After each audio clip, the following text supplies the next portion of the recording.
I'm working with the beginner game design camp working with Unity.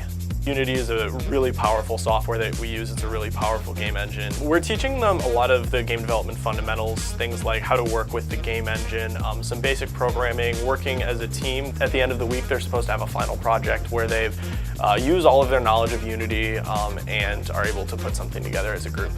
This week we've been learning about how video games are designed, what actual video game designers do, and we've been creating a video game. We've been learning about prototyping, so we transformed a real video game into a paper prototype, which just basically means that we turned it from graphics into something that you can play like as a board game. I did Minecraft, so we turned it from like a platform and exploring game into something that was a little bit like Chutes and Ladders.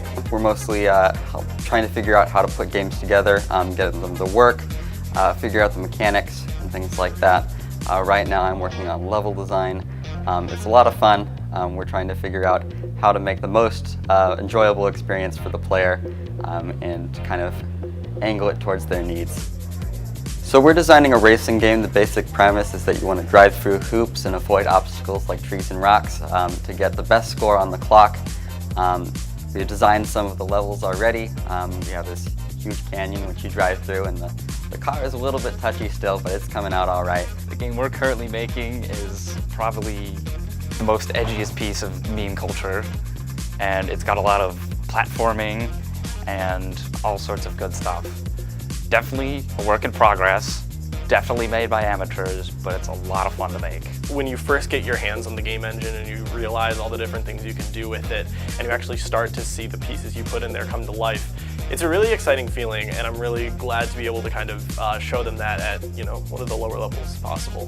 The goal of this camp isn't really to make a polished game. The goal is to get them the skills, the know-how, so that when they go home, if they want to, they can download the game engine, they can know where to find the assets for them to use, and give them all the skills and all the knowledge so that they could continue using these resources as they want. We're just teaching them how to do game design, but with a kind of specialty in mobile. So it's a lot different than doing something with a console where you have a controller. With a mobile, you have to touch the screen, you have geolocation, GPS stuff like Pokemon Go. Mobile's a whole different market and a whole different machine to work with. So we are teaching them by mostly demonstrations, so we'll show them a few games. Today we showed them a few games that are pretty high on the App Store and which ones have the most playability, and then we say, okay, how can you guys make this in the program we're using called Construct 2, where you just prototype it and then they work from there. So we try and teach them by showing them, or teach them by doing stuff that we learned here at MSU, just showing slides that we were shown, how to do game feel, how to do some programming, a lot of design aspect and that kind of stuff. We work in Construct 2, first few days, like Monday, Tuesday, part of Wednesday, we kind of did much more driven things with example projects and pre-built things, and we kind of reverse engineered that in order to learn how to make our own game. We've made a lot of simple demos the first few days, like a simple version of Flappy Bird and Doodle Jump, and then now we're working on our own, and I'm kind of doing one kind of like Glass Tower. So if you touch certain ones, then they'll disappear, and you have to keep the purple ones on the platform, and if they fall off, then you lose a life, and you have a certain amount of lives.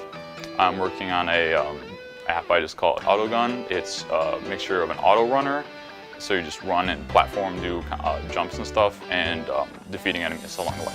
I think my favorite part would have to be when they finally get what they want to do for the game, or when they go, like, this is awesome, this game makes me feel like, I don't know, I can show this to my parents and they'll be really excited, or I'll show this to my friends, they'll think it's awesome, and when they can take their game home on a device like, their phone, they can have their friends download it, they can show it to their friends anywhere, they don't have to have like a console or anything. So just to see them be able to leave with that game that they made for a week is awesome, and see them, get excited and, bright-eyed about game design.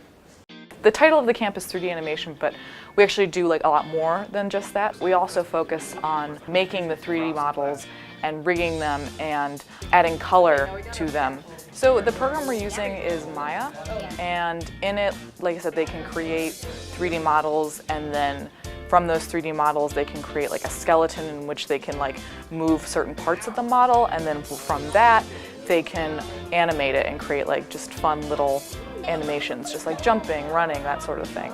And then afterwards, you know, they can color it in Maya, they can apply a texture, and then in Photoshop they can color on that texture and then bring it back into Maya and add color and life to their models. We've been learning how to model and rig and just about everything you can in Maya software.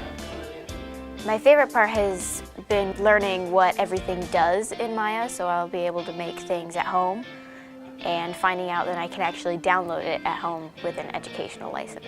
The main thing that I'm trying to finish today is I'm gonna model and rig a fox and try and get it to bark and wag its tail and run around. It's a lot of fun to animate and everything to do with 3D stuff. It's just great. It's so great to see younger people, like these high school students, come in and learn the program and have such like this passion and enthusiasm for learning this program. And they just have a week, but just the energy they bring to it and just the excitement they have whenever they learn something new and they can do something new in the program, it's very rewarding to see like how excited they get for that. So the Miss Media Camp is an all-girls technology camp that's really focused on giving girls an opportunity to explore media and technology career fields. So every year we get really great instructors, and we get different instructors for each day, so it's not the same instructors. 3D animation, game design, TV broadcasting, and web development. And so a lot of these things tend to be male-dominated. I think it's really wonderful that there's this opportunity for girls to sort of try all of these things and see what's involved. For web development, we did coding, so that's the behind the scenes of what actually makes the website. And we did Photoshop. That was really interesting, and I got to like Photoshop people in and take people out, so it was really fun. My favorite part about camp this week was movie making, working with all the equipment, and being able to use the equipment at the end of the day was really cool.